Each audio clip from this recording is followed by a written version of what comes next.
I just want to begin by sending my thoughts and prayers to every family that's been affected by last weekend's winter storm. As all of you are aware, the storm did tremendous amount of damage to both communities in the Black Hills and also to livestock producers West River. Brian and I and the kids have been praying for everyone facing the challenges in the weeks ahead and are hopeful that South Dakota's communities will pull together. I know we will. We've heard from so many people that have never seen a storm like this before.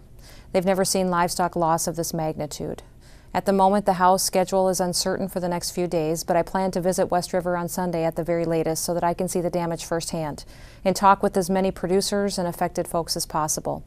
I've lost cattle before personally, but never anything close to the magnitude of what has just happened. So having a first-hand account is going to help me make the case to get a strong livestock disaster portion included in the Farm Bill, to make sure that this protection will be retroactive to cover the losses that were incurred by so many ranchers in South Dakota. In the meantime, I want to encourage anyone who's struggling in the aftermath of the storm to reach out to my office. We are here to help.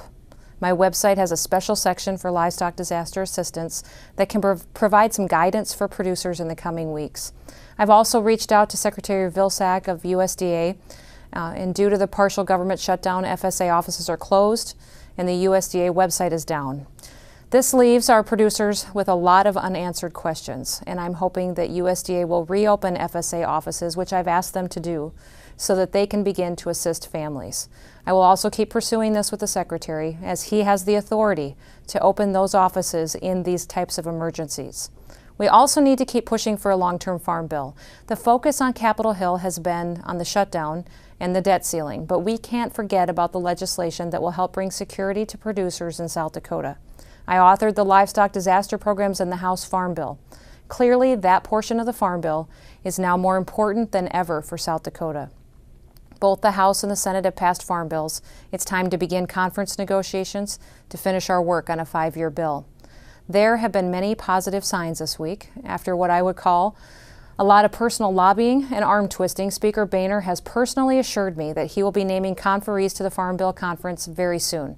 I'm hopeful we'll see that as early as tomorrow. And lastly, I wanted to touch on the ongoing partial government shutdown. I was not in favor of shutting down the government, and I want to see it get reopened as soon as possible. In the past, government funding bills have always included negotiations that put reforms in place. This time, there has been no real dialogue between the parties. I'm hopeful that we're going to see a change in that. This afternoon, I'm going to the White House with other Republican leaders from the House to meet with President Obama.